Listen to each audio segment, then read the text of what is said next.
Welcome to the Nerd Comic Book Club, your number one stop for spooky reviews of terrifying stories, art, or volumes that us or yourselves choose.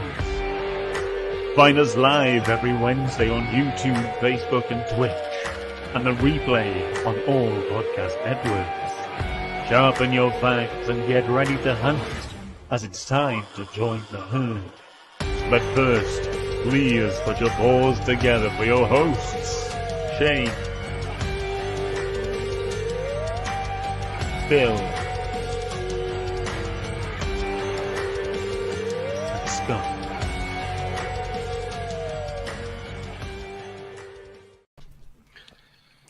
Hello everyone, welcome to the Nerd Comic Book Club. We are still going through Horror Month. My name is Scott, and I'm joined by Philip. Hello. And Shane. Oh, hoi hoi. Right, it is my very first pick of the year for Horror Month as well, and we are talking about the Autumnal from Vault Comics from 2022, issues 1 to 8, the whole story. Written by Daniel Kraus, art by Chris Shehan, colours by Jason Woody, and letters by Jim Campbell. I feel like I sped through that. I will go ahead and give you a very quick and easy synopsis.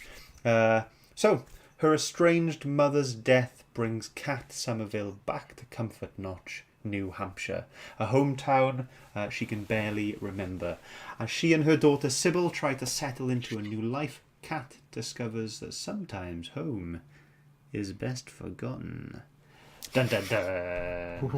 Dun, dun, dun.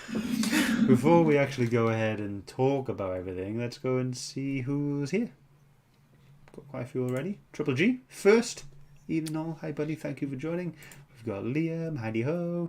Liam has said he is going to try and read all of the books this year, just like Martin did last year, so no pressure. Oh. Good luck. I'm sure Martin can give you some tips. Lewis is here. Howdy doody. Doody howdy. Martin's here. Speak of the devil. Hey buddy. James is here. Yo yo yo in the house. And we've got, I'm assuming, also James.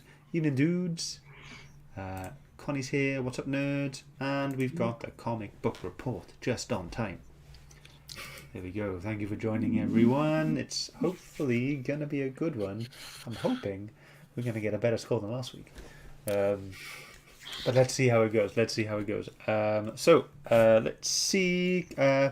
Shane, would you like to kick us off? What did you think initially? I didn't know what to expect because I've never heard of this. All I had to go on were the 4 images that you showed us last week, so I was quite excited. They look quite interesting. The art was nice. When I finished reading it, I enjoyed it. When I'd finished, as I was reading it, I felt it was a little bit slow. I'm okay with a slow burn, but things need to happen on a regular basis to keep my interest. And there were times when this was just going very, very slow. But by the end, you get a nice conclusion to it. So overall, good pick. Well done. Thanks. I've done well. I've just got 12 more to go to keep this kind of consistency going.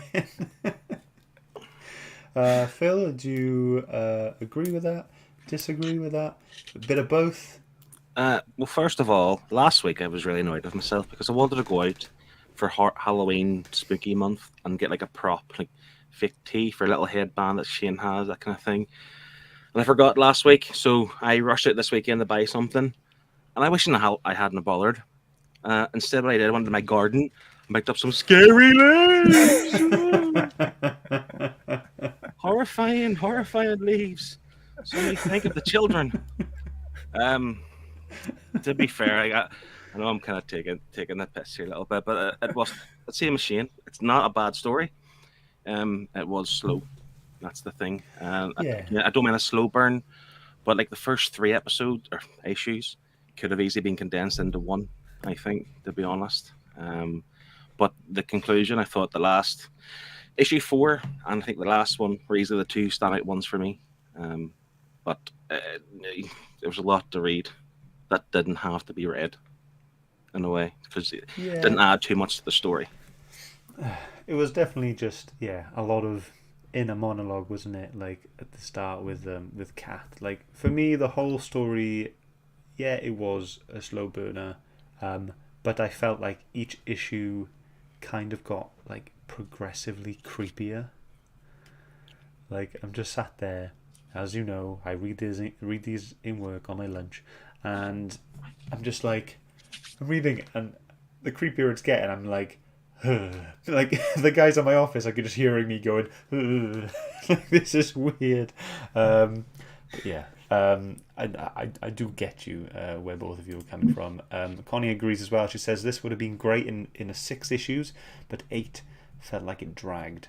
I don't know how it works with publishers and stuff, especially with Vault Comics. This is our first Vault Comics read as well in the entire. This is our 105th book that we've read, so 106th. I don't know how publishers do it. I don't know if there's if the writer in this case went, I've got this 8-issue story, or they pitched their idea and then Vault went, we want 8 issues out of that. I don't know how it works, but I didn't have too much of a problem with it being a slow burn. I understand that they could have condensed it, but it didn't bother me too much. I think that might be though because you do read them in stages, like you say, you read 2 issues at lunch and stuff like that. Where true, I sit there and I read the entire thing, so I didn't get a break from that. I was just constantly going through. But I think if I had read it like you, maybe I wouldn't have had such an issue with it. But I was reading it and I was thinking that this would have sucked in monthlies.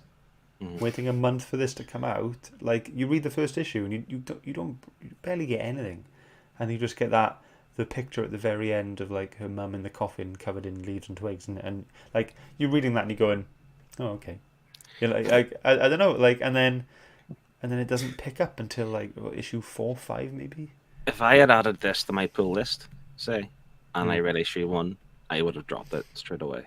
Just because it'd be a waste of money to pick up the next ones. Yeah. Like issue 1, there was nothing to grab you. Like I say, that image at the end, bit of intrigue, sure. Bit of intrigue. But nothing that would make you want to spend more money on the series. I know. For me, issue 4 is whenever like it just like they dumped a lot of stuff onto you. Like in a good way. Like, I enjoyed issue 4. That was the issue with the meth head, Carol, and she gave all the information about Clementine. Biddle, whatever her name was, and like all that stuff was good, but you could have done that over the first 2 or 3 issues, maybe. That I suppose the one kind of big dump, but no, I'll put it this way. So I read the first 4 on Sunday night, and I only read the next 4 this morning. I just didn't have an appetite to read it on Monday or Tuesday. I didn't care to pick it up, type of thing, because it was quite long and drawn out. Like even after issue 4, I liked it. It wasn't making me want to go back straight away to read it. So I read it like 3 days apart, like 2 halves, and it's not like a bad thing. I'm not trying to say that the story was bad or anything. It didn't do enough at the start to keep me in. But again, the second half of the story, especially the last 2 issues, were actually very, very, very good. Yeah, it definitely picked up so much quicker towards the end. James agrees that 6 issues would have been better, and so does Martin. 6 would have been perfect, but Liam says he sounds like it's going to be in the minority, as he feels like 8 issues was just right. So, but how did he read them? Did he read them in one go, or did he spread them over like you did? I don't know. Lee, let us know, how did you read them, and why do you feel like it was just right? James, say it again. Because Scott says so. He knows him as we friend. Yes, we're friends, but he's allowed an opinion. As long as it matches yours. As long as it's my opinion, James says it didn't feel very much like horror to me, more of a mystery thriller. And Connie says it felt like a horror to me. There's nothing scarier to me than a village. I mean, I don't like spiders. I'd take a village over spiders, personally. And Lee said he read them all in one go earlier today. Oh, okay. So, yeah. So what do you think of the art then? My instant go-to, like something to like what's the word, compare it with, was when we read The Chilling Adventures of Sabrina. I've got that written down myself. Yep, it reminded me very much so of that. It was to do with obviously the colours, like the kind of oranges, the kind of autumnal colours. Yeah, that's the one. But also like the panels, like were like the scratchy kind of like the white pencil go around the edge of the panels type of thing. I'm not convinced if it adds anything, if it's a good thing or a bad thing, but it's definitely something that I noticed that we'd read similar before with Sabrina. I think it takes the neatness away, doesn't it? And it sort of just gives you that uneasiness when you're reading it, because they're not in perfect squares and rectangles. There's just that jagged edge around everything, and it already puts you on guard, because you're like, okay, what's going to happen now? Yeah. You know, if it's already creeping into the image, what's happening? What's going to go wrong when I turn the page? Like, for me, I took that as when the scratchiness was around the panels, that was when Biddle was doing her stuff. You know, that's when like the leaves were moving or the trees were doing something. You know what I mean? Like, that's what it felt like to me. So whenever you saw that, this creepy magic was going on. Yeah? Am I right in thinking that? Or I didn't notice a change. I thought every panel was like that. I don't remember seeing any. It was selective. When Every panel was, like you said, was quite rough. Like I know what you mean. Right. Yeah. But the pencil markings or the sketchiness. To be fair, I don't think it was only just whenever the Beetle magic was happening, because I think my page has it, and it wasn't. There's no magic there, I don't think. Right. Okay. Unless I'm forgetting something. But again, it adds to it, I suppose. Like I say, if it was clean cut and nice and crisp edges, it wouldn't feel like a horror book, I suppose. Really. Sorry, I now know exactly what you're talking about. There's just that kind of just a slight edge. I thought you meant the proper scratching round the edges. Okay. Yeah, that's what I thought. Yeah, it's like they went around after with a white pencil and just scribbled all around the edges. I didn't mind that. I didn't notice really. I think it's because it's so consistent. Yeah. But that's what gave me the Sabrina vibes, because I think that book done that as well. Yeah. James has said the art. He thought the art and styling made it feel gritty, and Connie also really liked it. Yeah, I mean, I didn't have a problem with it, to be honest. It's not the smoothest, cleanest thing we've ever seen, but again, nothing wrong. No, I don't think a clean art style like a Dan Mora would work in a story like this, would it? You need like, yeah, imagine that. You need that. But I really like the layouts of the pages, and I loved you'd get a leaf just falling from the top of the page to the bottom of the page, just interacting with panels as it went down. I thought was a nice little touch. Wasn't there one quite towards the beginning of the story where you had like a river of leaves kind of flowing around the whole page? That was really nice. Oh, the horror of the leaves. It's not the leaves, it's who's controlling the leaves that's scary. I know, but the first few issues you didn't really notice at the start, because don't forget that they wouldn't let the kids play in the pile of leaves and stuff, Yeah. So you knew something was up. Like, why? Like, what's wrong with Why these is leaves? everyone raking their yards? Why does everything have to be tidy? Why are you not allowed to touch a leaf that you picked up on the street? That's... You're straight in there with the, oh my gosh, what's going on? This town is not perfect. And then, things just build up. Like some random dude just gives her a car and is like, here, have my car. Yeah. And you're like, that's not suspicious at all, is it?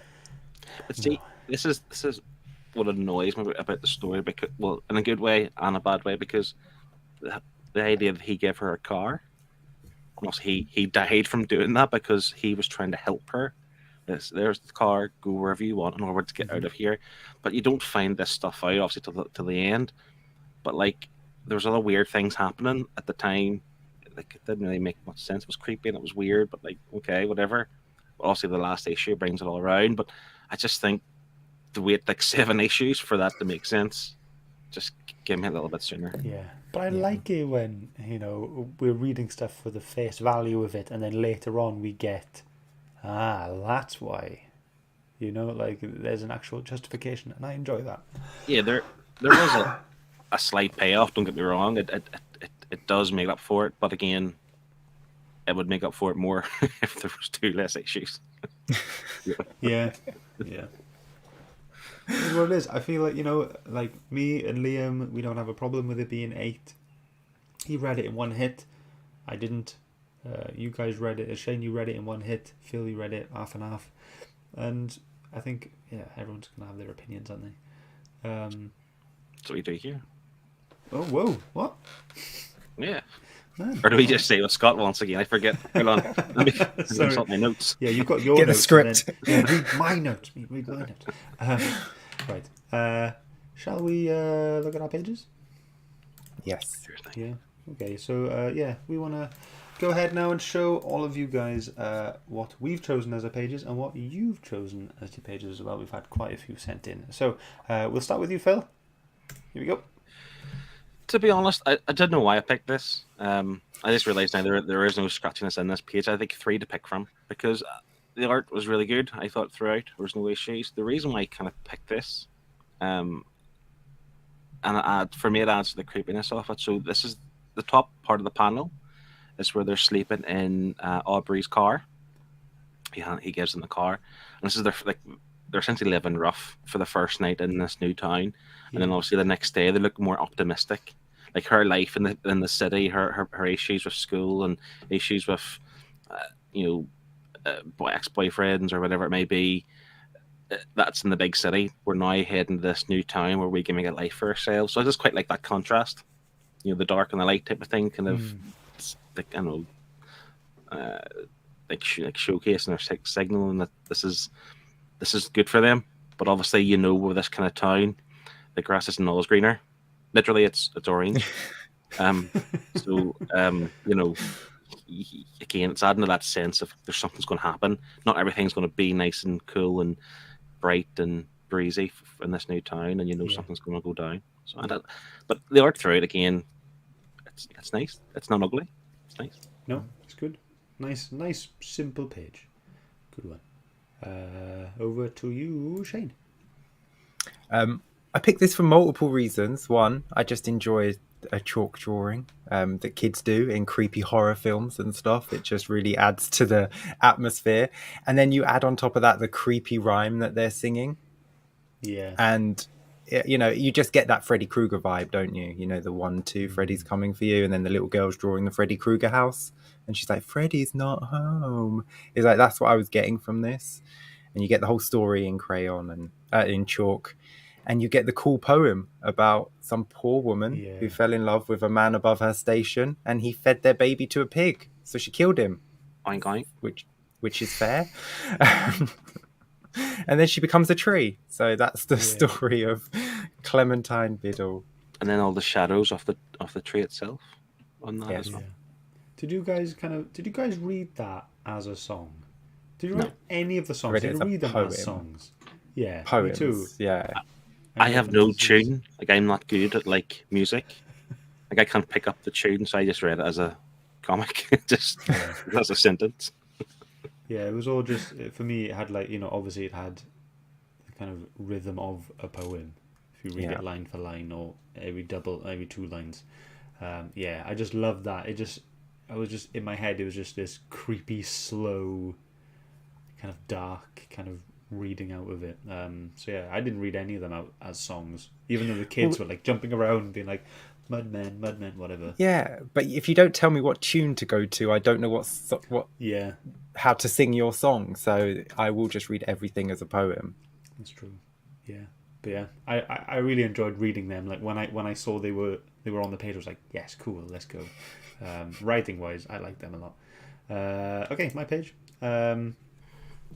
This was the end of issue 7 where Sybil had been brought into the pointed towards the woods, and Kat wanted to go and chase her down, and she couldn't find her, and she finds the wreath that was put on her head, and then what you're assuming is bits of her clothes on the branches and stuff, and so what the reason why I picked this page, for face value, it seems it doesn't seem too bad. It's just some bloodied clothes and a wreath on the floor on it. And then you get to the next page and you realise it's Rob's skin.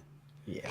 And so then going back to this page makes it look and seem so much more creepier and more terrifying. And just by Shane's face then when I brought that page up, you kind of went like, because I'm picturing the next page. Yeah, now. it's gross, man. I remember turning that page as well, and I was like, oh no, like this is hanging. This is gross.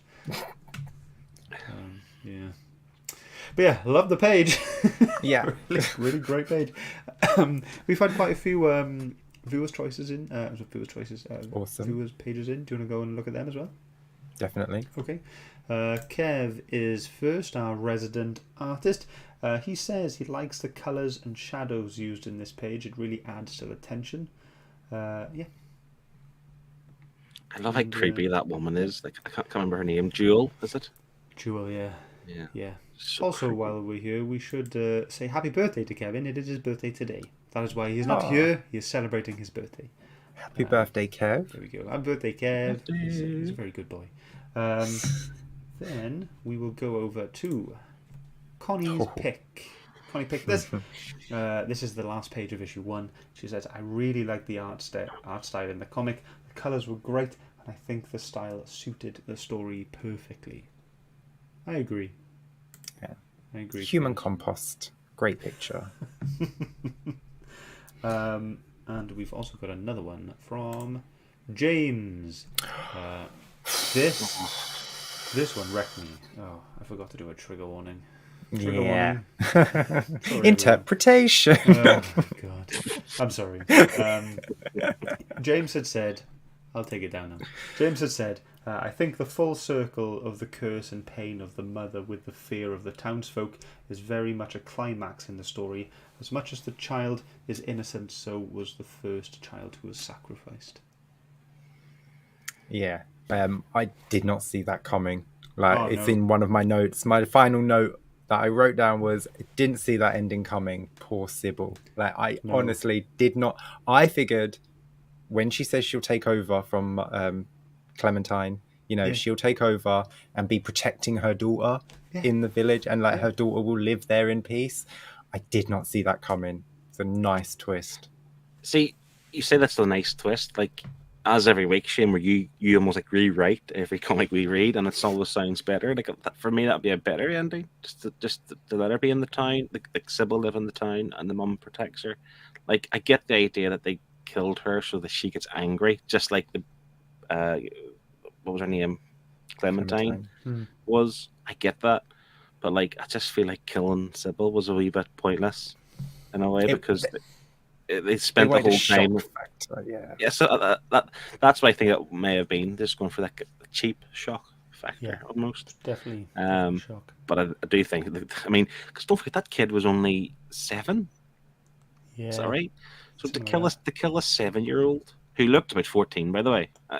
And spoke like she was 25. Exactly. Yeah. And she was only 7. To kill her in a comic is a bit no kid dying in a comic book is obviously a good thing, but there's quite a lot of kids died in this book. If you think about the subject matter, they all pretty much died. I'm shocked to see a pitchfork, a drawing of a 7-year-old girl with a pitchfork halfway through her body in this book. Yep. So yeah. Lee sent a picture in. This is his page. He said, there's a lot going on here. I like that it's conveying the metaphor that everything is rooted together and connected. You've got the top panel is the earth, and then you've got the crust and core in the second panel. The top panel is the earth, the crust and the core. The second panel, there we go, is earth in autumnal colours, and it's moon. And yet, when you put the 3 panels together, it looks like a bloodshot eye staring back at you. Ooh. Wow. Yeah, it does. That's deep, man. Jeez, that's a good one. There we go. Very deep. Well done. Yes, those are our page picks and your page picks. Thank you very much, Seth, for sending them in. Do remember to send some in the future. Martin's here. Justice for Sybil. # Justice for Sybil. Yeah. So Connie has given her opinion on the song you should have been reading the poem to. She says, I thought it was supposed to be the same tune of the Lizzie Borden rhyme. I don't know what that is. She didn't read You it like don't. that, but that's what she assumed. What? It's Lizzie Borden took an axe and gave her father 40 whacks, and when the job was good and done, she gave her mother 41. How do you not know the Lizzie Borden rhyme? Nope, never heard of that one. Nope.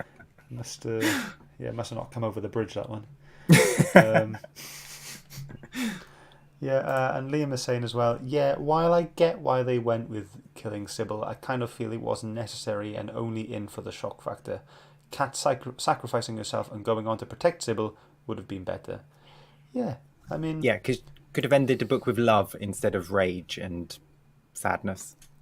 I know, but... A little bit of hope at the end of a... Because the other thing is, too, that the page where the twin boys, they're in the school classroom singing the new Catherine song. Yeah. And only had one of the brothers, Dwight, I can't remember which one it was.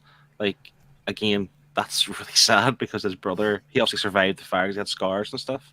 Yeah. That obviously happened as a result of killing Sybil. So it's like, I just feel like the person who wrote this is like, I would maybe look into him a bit more closely. You know, why does he want to kill so many kids so easily? But yeah. Yeah. But I think, whilst I agree it would have been a happier ending, to have it as just her just being taken by Clementine to protect, the town and Sybil for the future. I don't think that would have stayed with me like this will now. You know what I mean? Like I'm assuming you as a writer, you write a book and you want that to stay with people. You want it to be in people's heads no matter what, I guess. And he just wanted to go really far with it. And yeah, this is something I'll remember in terms of all the horror stuff we've read over the years. Definitely. Yeah, I mean, you don't forget your first kid, going through a pitchfork. That one sticks with you. Yep. So yeah, okay. Story time, writing time. What did you think? I know we've already mentioned about being a slow burn, and things like that. But were there any other aspects of the writing that you liked or disliked?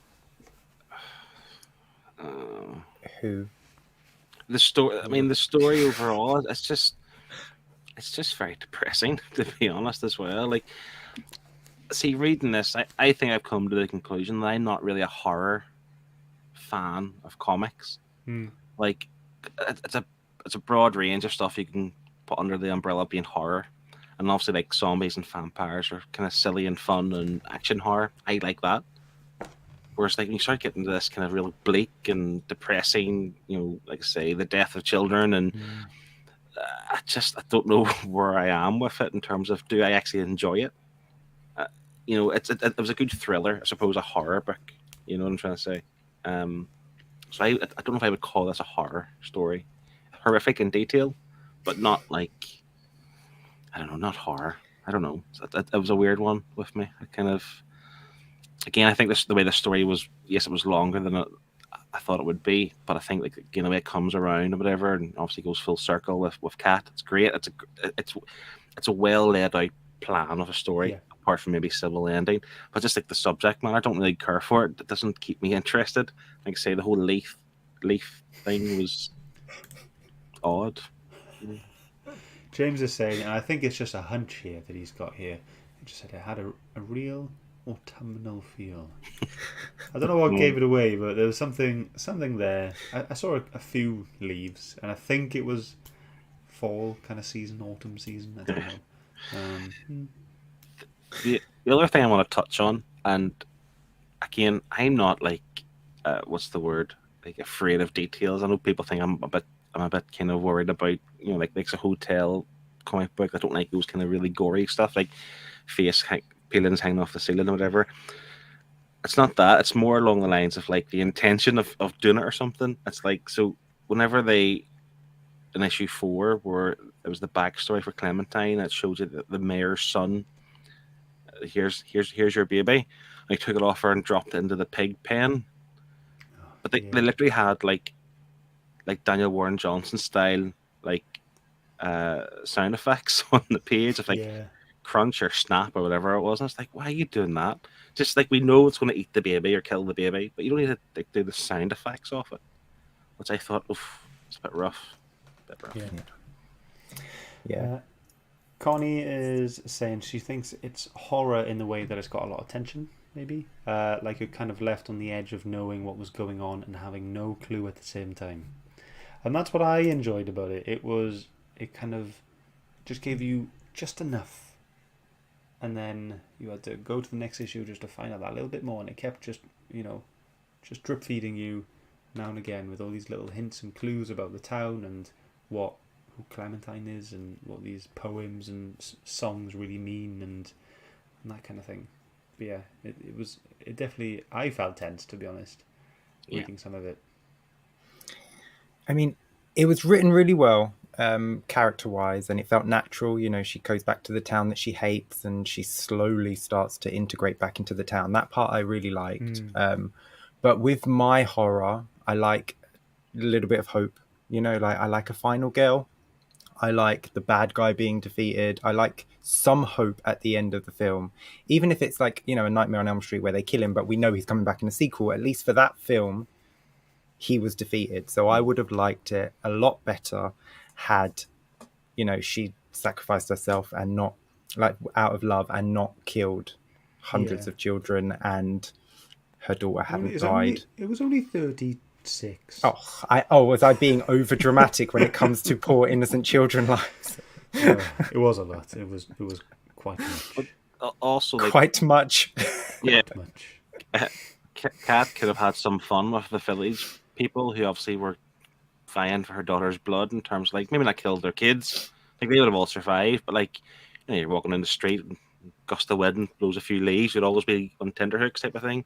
She could have trapped them in the town, and their sole purpose was to protect her daughter and to raise her daughter. She's a queen.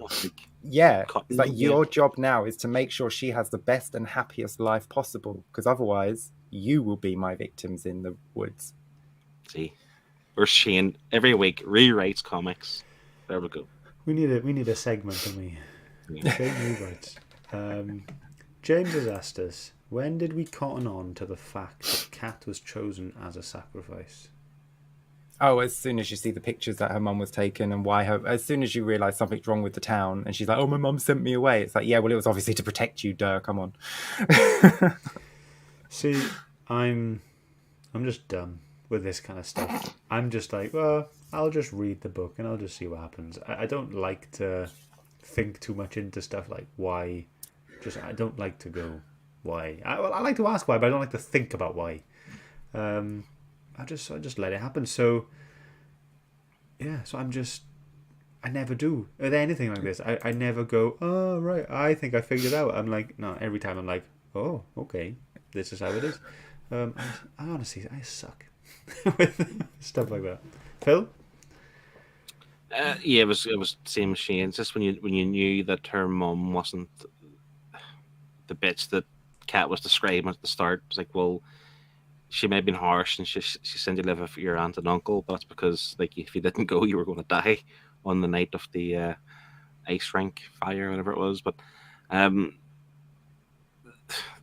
it's actually one thing I liked about the story too, in terms of this girl Carol, and obviously her mum were outcasts to the town. They weren't really involved in the town. Obviously, one was kind of the mum was. She had a name for it, didn't they? I forget the name. Crazy Trudy or whatever her name was, or something like that. And she wasn't part of the town because obviously she sent her daughter away, and because of that, all their kids died at that time.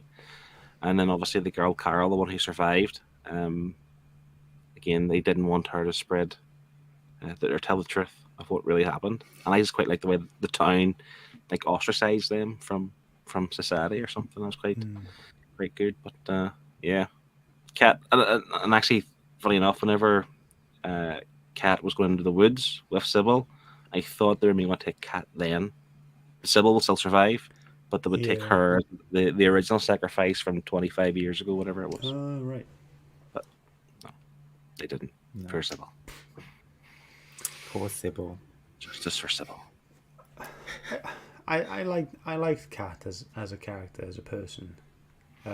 Yes, she had her problems, but who doesn't? You know what I mean? And I like the kind of investigative part of what she was doing. You know, she was really like intrigued by the whole thing, so she would go around trying to find these people.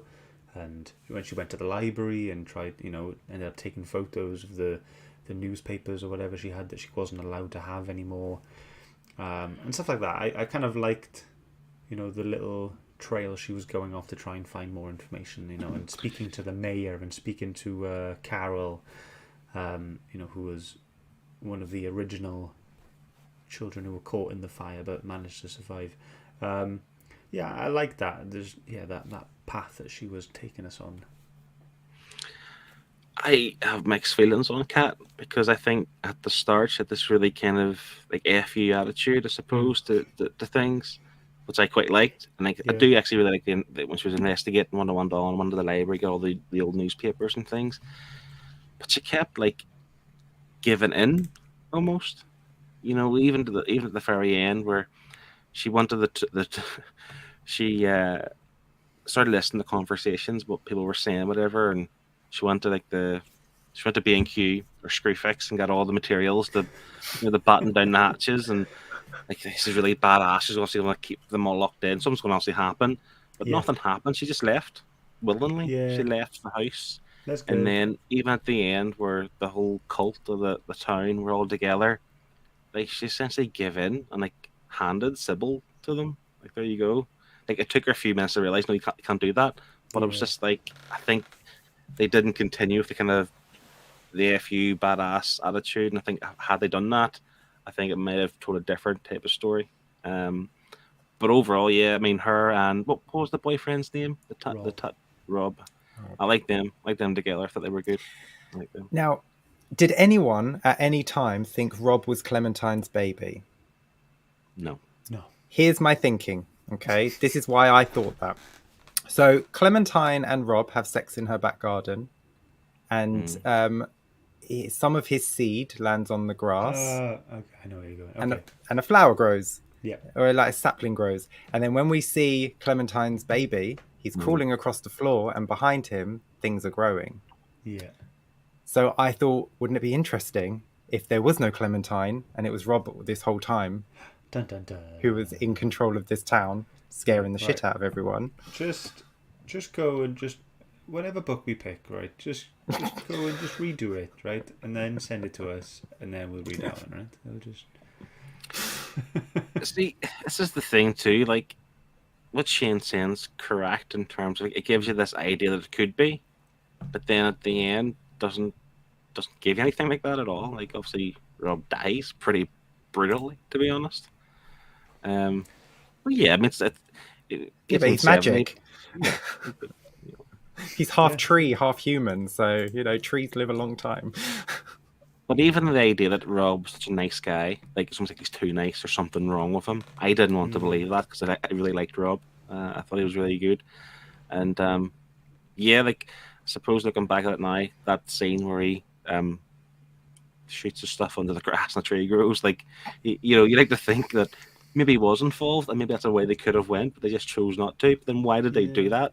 That didn't offer anything. It's the only time anything grows from someone touching anything like that or any bodily fluid. So why put that in there if they weren't going to tie him into Clementine's baby? Strange, isn't it? I thought Rob would have had a bit more of a part to play rather than just be the love interest and the emotional like sacrifice, or you know what I mean, like just the kind of death of the love interest. I was hoping that would have been a bit more of a. He would have been a bit more of an integral part of the story, instead of just going, I'll have a relationship with you. I'll look after your kid for a bit. I'll go off into the woods to prove you wrong, but then actually prove that you were right. Yeah. Did anyone else notice as well that when she killed him with her guitar, what's another word for a guitar? an axe, and how do you chop a tree down?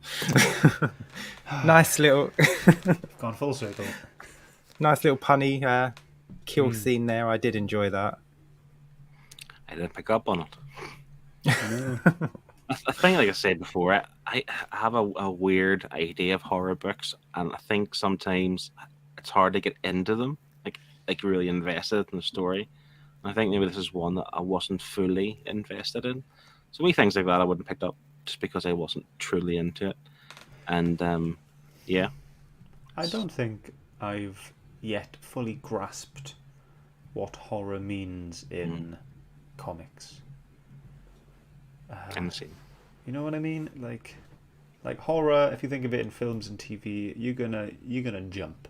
You know, there's gonna be a jump scare. You know, but that can't happen in comics. So the best they can do to make you feel uncomfortable is, you know, showing you gross things, and you just go into gross, you know, or like saying things you wouldn't expect and stuff like that. And so I don't know what is horror in comics.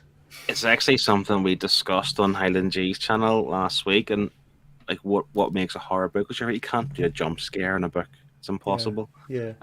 In my opinion, it's just one of those things that I think it's the horrors in the detail, and if it's something that like it's almost like real life that these things could happen, you know, or have happened or could happen, then that's what's creepy and eerie, and that's considered horror. But for me personally, on a personal level, you know, Vampire State Building was a good action horror, stupid, Yeah. and doesn't mean a lot. Yeah. I much prefer that, I think, more than like psychological kind of stuff. But horror books overall can take a lot of stuff in, really, and I just think it's hard to find one that makes you think, I love this. I love horror books. You might get one or two. Like we mentioned Sabrina. 2 years ago we read that, and I wasn't looking forward to that at all. I remember, and then Beth picked it for the Herd's Choice, and I thought, well, this is great, really interesting. That was much better than this, much better than this, and I just think it's hard to do it in comics. Luke thinks the horror is more psychological in comics. Definitely. And Lee has asked an interesting question. Do we think the whole story could have been an hallucination, and it's about Kat's battle with addiction? Was she addicted to anything in this book? I never thought that at all. I didn't think that she was addicted to anything. I mean, she has a drink a couple times, but she doesn't get like blackout drunk, does she? No. It's like that. What was the US soap where JR, you know, comes back from the dead? It's like just wakes up in the shower 20 years later. Was that meant nothing? You know, all that was a lie and a dream. But it was all a dream. Yeah, but no, I don't think so. No, I don't think so. No. Sorry, Liam. No, that's the answer. No, we don't. Yeah, and he says that he's sure that she refers to herself as a junkie at some point. I think she mentions drugs at some stage. Yeah, I can't remember to what extent. Yeah. Maybe that was before Sybil was born. Because I think she was a pretty decent mum in this. You know, straight to the school when the principal calls, drops everything, goes straight to the school, takes her daughter out of school, stands up for her daughter when the principal's trying to say, you know, you shouldn't be doing this. She's like, yeah, she should be defending herself. If someone hits her, she's well entitled to hit them back. I thought she was a really good mum. Yeah, no, I agree. And, you know, it's like, you know, she wasn't, you know, the most well-off mum, or, you know what I mean, but she did everything that she could and would do to protect her kid, and you know that was good mum. Good mum. I mean, call your mum. Tell your mum you love her. Let's not forget the fact that she was a bit of a deadbeat mum. I mean, they were sleeping rough one night in the trees, in the bushes, or on the park bench, whatever it was, you know. Yeah, but she knew that was wrong. Like she's like, but they couldn't get the keys to the house till the next day, and she spent all her money on the bus ticket to get there, and she knew that was wrong, and she's like, I'm the worst person in the world. Look what I'm doing to my daughter. Yeah. Like there was acknowledgement of that, so I appreciated that. A shop front or something. It was raining that night. It was wet. You know. I want to talk about the story time scene where Carol was telling Kat about Clementine, and like how she came about to to how we see her at the end. It's creepy, man. It's as if it was supposed to be creepy. The whole thing, it just, like, the art style changed. It came a bit less defined, less detailed, and everything was just, I don't know, it was just weird, wasn't it? It was like in the 1815 or something like that the story took place, isn't it? And she was pregnant. She had this, he was, the husband or the boyfriend or whatever wanted to get her to have an abortion, which first of all sucked, and then so she ran away into the woods, had this baby in the woods, and then you see the panel where the woods is helping her give birth. You know what I mean? She's got a snake on her, and the snakes wrapped on her legs, and tarantulas, and leaves and twigs and mud everywhere. And I was like, oh, okay. Okay. Just a bit strange. But then, like, as you're going through it, you're seeing, the fact that, the kids are starting to get sacrificed or something, or they're just starting to die off. But then in the panels, you see that kind of symbol again, don't you? That curved line with the 3 lines through it to look like a leaf kind of thing. And it's all just, and then at the end, then obviously when she kind of debuts the baby too. It sounds like a really bad Stephen King book, to be honest. I wonder if this person was a Stephen King fan, because it sounds like something that he would do, just not as poorly as this. That was the sugar-coated version as well, because later on when we get the real story of Clementine Biddle, it's a lot more twisted than that, isn't it? So Ugh. I will say, the page where it says where we get a recap of that crosshatch that you were talking about, and they say you were marked as soon as you entered the town everywhere. I did go back to all those pages to see if they were really there, and they are. Really? It wasn't just something thrown in. They are. Those crosshatches are actually on the panels. If you look, you can see them all. I was going to go back to look, but I couldn't be bothered. But I'm glad you did. So now we know it's there. That's really good. Yeah, because same as Phil. Like I saw it, went, oh cool. I wonder if it is actually there. And I'm glad you did look. In 8 issues, we meet a lot of characters. We meet a lot of different people. Yeah, because it shows them all at some point as well, in terms of all the ones he's come across, like the gardener, the couple cleaning the house, the funeral home director. Yeah, there's quite a lot there. I suppose to get a proper feel of how creepy the town is, you would need that. But again, even like the mayor guy too, he was an oddball from the start too. He was, yeah. They met in the diner. Had a quick answer for everything that perfectly explained everything away. Yeah, and he left when questions got tougher. He left. I was really suspicious straight away, and like even though like he said something about like there was once a young boy who wanted to know too much and got hurt or whatever, and she was like, oh, what happened? And he was like, that boy is me. Bye bye. And then like I was like, oh, this guy's definitely up to something weird.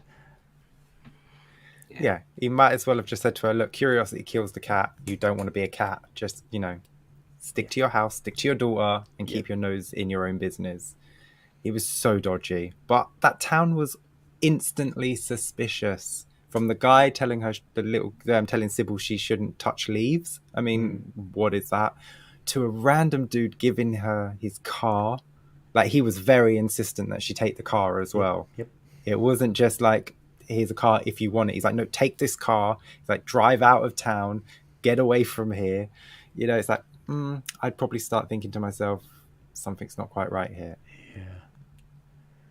And then when the neighbor goes absolutely ape when her kids jump in the pile of leaves and slaps Kat in the face, I was really shocked that Kat didn't respond. I was expecting a punch or two to be thrown. No. Hey. That's 2 weeks in a row, Scott, with 2 terrible jokes. Yes. 50 to go, baby. See if we can keep that every week now. But yeah, like because it starts with her with a black eye. Like, so I know she like does it herself when she headbutts the mirror, but she did headbutt the mirror, didn't she? Yeah, at the start. But it just makes her look at and seem a little bit tougher than to just stand there and take a slap from this prissy housewife who doesn't want her kids playing in some leaves. Yeah. I did like though how she was almost coming on side with her a little bit. Like maybe she actually is alright. She likes me and she's nice. And obviously another twist again where she was like one of the main players of this weird cult. Yeah, It's gonna kill your kid because I'm like save my two. It's so weird. But she was I can't remember her name, but she was weird in a good way. Like they needed that weirdness. The trees, well, the leaves. I know you take the mick a bit, Phil, with the leaves. But the most, I don't know. I found it really creepy and weird and a bit like suspenseful when they, after they've boarded the house up and then they leave. They make like a tree and get out of here. Yeah. And then they get in the car and they turn the fans on, and then all the leaves they come through the aircon, and they have to try and get it through. And then like the next page through, then you see the car like speeding away, and it's just being followed and covered by all these leaves. Leaves are scary, man. In this, leaves were creepy and scary. Especially when her mum took that picture of a leaf next to a ruler, and it was just slowly moving in the picture. Yeah, but that come on, that could be windy that day. Come on. Leaves are only scary when there's loads of them on the ground and you stand on it and there's dog poo underneath. That's the only time leaves can be scary, right? That's it. All right. All right. Can I tell you my favourite line in the entire book? Yeah, sure. Of course. So it's when she's in the library and the librarian is just having a go at her because she doesn't want her reading the newspapers, and she tells her she's going to call the police on her, and Kat says, yeah, call the police, and she says, maybe they'll arrest you for third-degree bitchiness. And that made me laugh out loud when I was reading it. I was like, I love that. Definitely. That was awesome. Yeah, that was great. No, I like that. She was very sassy at that stage. And then, after she went off to go and call the police, she was like taking photos of everything, all this information. And that was a really good way to show us that information as well. You had, the click of the camera and the scratchiness around it to kind of, I don't know, represent the flash. And then to have all that information in there. I thought it was quite good. Quite smart. Yeah. Yeah. If we're going to talk about characteristics, I mentioned before, Rob being a nice guy. Other than the fact he has a really nice beard, which I would like, he, the idea that he gets tattoos off people that, how am I trying to phrase this? Like he gets the tattoo that's been removed from other people. That he removes from people onto him, and it's like, and his reasons for it was like we all have a kind of our scars or our emotions, or whatever, blah blah blah, whatever. And it's like such a cool guy. Like what a nice guy. Yeah, he's like, I'll take your mistake for you. Yeah. I will wear your mistake so you don't have to wear it anymore. And then he goes and gets done the way he did. Like, exactly. All right. What a nice guy. What a great guy. I thought he was going to come in at some point at the end whenever, again, expecting some sort of action in this horror book. He was going to come down with a car and mow down half the town, take the two girls and try to escape or something. But no, poor Rob. He suffered. His death was pretty brutal. I mean, if you've seen some justice for Rob. R.I.P. Rob. Yeah. Should we get into some verdicts? Yeah. Yes. Yeah. So let's go ahead. You all know the score, guys. If you've read the book, and it sounds like a lot of you have, then do give us your scores. We'll add it to the leaderboard. Well, we'll add it together, add it to ours, and then we'll add that to the leaderboard to see if it comes first or second place. So far, first or last. First or last. Oh, come on, let's be optimistic here. Let's be optimistic. I do have a score given from Kev, so I will add that on as well. But yes, Phil, do you want to kick us off? To be honest, I'm a bit torn on what to do over this because story-wise, just like Hotel a few weeks ago, like it's crafted better than Vampire State Building. It's a better overall storytelling, I suppose. But I don't think I enjoyed it. Obviously, the details, it's really depressing, it's really bleak, and it is horrific, some of the scenes you see and some of the imagery you see. But, like I say, it felt like a cheap Stephen King story. but that should make it a bad thing. Like, it is what it is. The art was nice. I liked the way the last 2 issues, especially, kind of brought back where the intensity for those 2 issues. I feel like I had a faster heart rate myself just reading those last 2 issues. But the previous ones, they were a little bit boring, I suppose. Condense the first 3, please, into maybe 1 issue. Then give us the issue 4, and then give us the dramatic ending. That's what you would expect in a comic. Like anyone else, this would be a 5-issue story arc, 5 or 6 issue story arc for Image or something, you know. But again, I liked it. The characters just missed out in something. I think Rob was my favorite. Kat was really cool, but they didn't quite hit the mark that way. But again, I'm going to give it a 7. I think that's fair. I think that's maybe less than that would be a bit insulting. But 7, you know, that's a nice score. Any more than that, then you're being too generous, in my opinion. But yeah. Fair enough. Nice one. We got 2 scores in so far. Shane, what do you think? Like I said, it's a slow burn, and I don't mind a slow burn. I'm fine with a slow burn as long as there is enough to keep you interested with the mystery of it. You know, you need a few answers along the way, and I feel like the answers didn't come as quick as they maybe could have or should have. The conclusion was great. Like once you get there, once you get over that hump and you finish the book, I'm glad I read it. This isn't it's just as I was reading it, I was just a little bit like, something happened, yes, character development, yes, this is, but I need something to happen. You know, I need there to be some deaths or something happening, maybe on screen rather than like off, like they were just happening and then we were hearing about them. I needed to see them to know if this was truly supernatural or if it was, you know, maybe the mayor just goes around killing people who question Clementine Biddle to make sure the town stays in line and stays neat and tidy. You just didn't know at that point. So I just needed something to just grab me there. But when I did start reading it, like the first few pages, it was very Gilmore Girls. I don't know if anyone watches Gilmore Girls, like the way Lorelai speaks to Laurie, like the way they talk, it was exactly how Sybil and Kat just interacted. I was like, is this an 18-year-old girl and her 21-year-old mother? What's going on here? They were just on the same wavelength. Yeah, but they were just on the same wavelength and like just speaking as if they were just two friends talking. But I enjoyed it once I'd finished it. I know that sounds like a negative, but it's not a negative. It's like when you watch a film and you're bored for the first half, but then it finishes and you're like, oh, that was such a good ending. That's what I had with this. So I did really enjoy it. I wouldn't go back. Unfortunately, I'm not going to read it again because once you know how it ends, you don't really need the first 5 issues of build up for that. But I think feels right. I think anything more than a 7 is too much. So I'm going to give it a 7 as well. I think that's what this deserves. Cool. All right. We've had a lot of people's scores in. Hopefully we'll get 1 or 2 more, but I don't think we will. My thoughts on this was I think I enjoyed this as a psychological horror. If for me, if you're gonna give me like Vampire State Building and you're gonna give me this book, if you're gonna say which one's a horror book, I'm gonna say this one. It really did keep me intrigued. You know, this wasn't a slow burn in a bad way.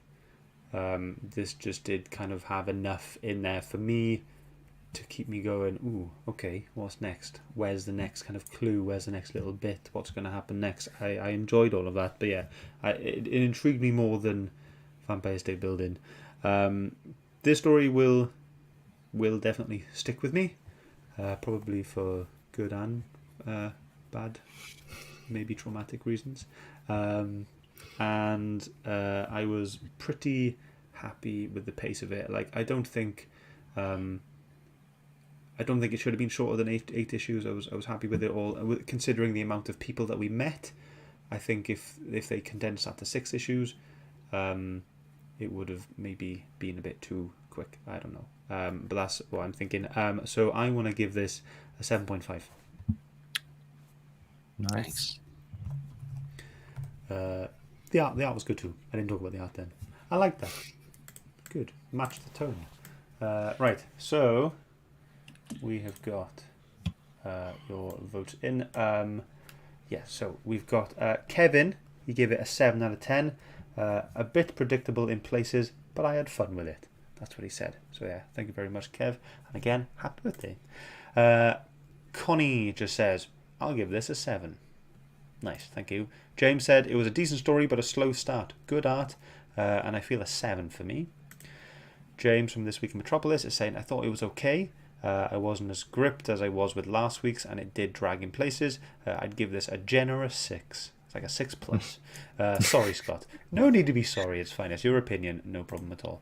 Liam, I enjoyed it. Really liked the art and the colours, and it took a classic horror trope and did well with it.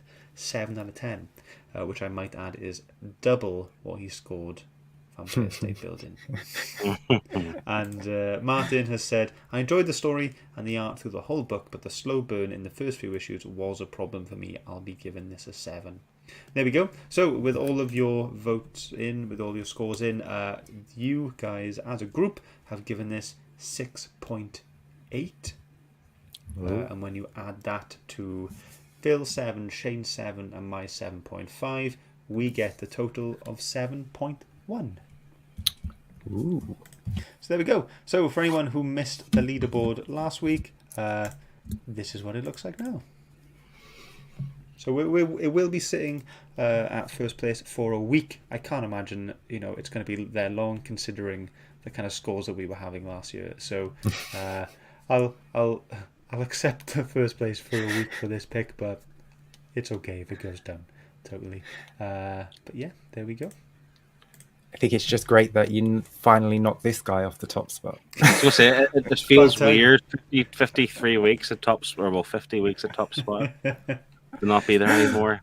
Oh man, never mind. I mean, you. Is that the sound of someone caring? Anyway, so as you guys might have known, we are taking a bit of a new direction with the Nerd Herd, so therefore we have enlisted the help of Kevin, our resident artist, and he has started a new little program on the Nerd Herd channel called Kev's Draw Along. At the moment, he is doing a kind of horror month alongside us, and last week he showed everyone how to draw a zombie.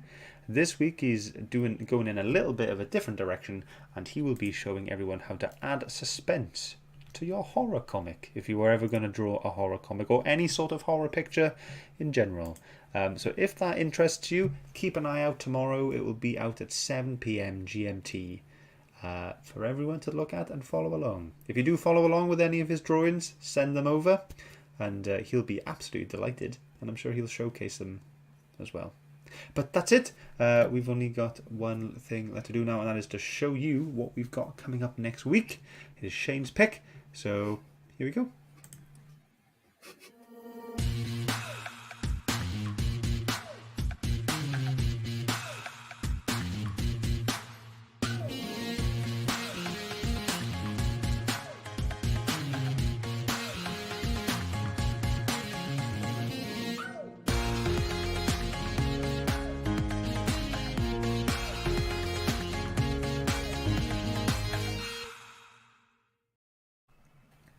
Shane, please tell us all about your pick. We are reading Maniac of New York. If you wanted a horror book, this is a slasher in horror book form. This is Jason meets Manhattan. Jason takes on Manhattan. You're going to love it. Blood, gore, guts, swords, daggers, everything. It's all there.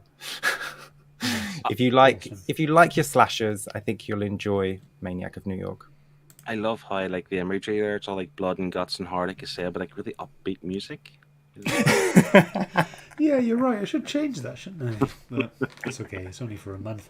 There we go. So if you're interested in that, please do read along and get involved with us next week. Don't forget, next week as well, you'll be voting for your Herd's Choice. So the first of the season. Make it a good one. Yeah. So we can't wait to see you all next week. And now we just have to get our waves out. Bye. See you next week. Bye. Bye. Bye, everyone. Love you.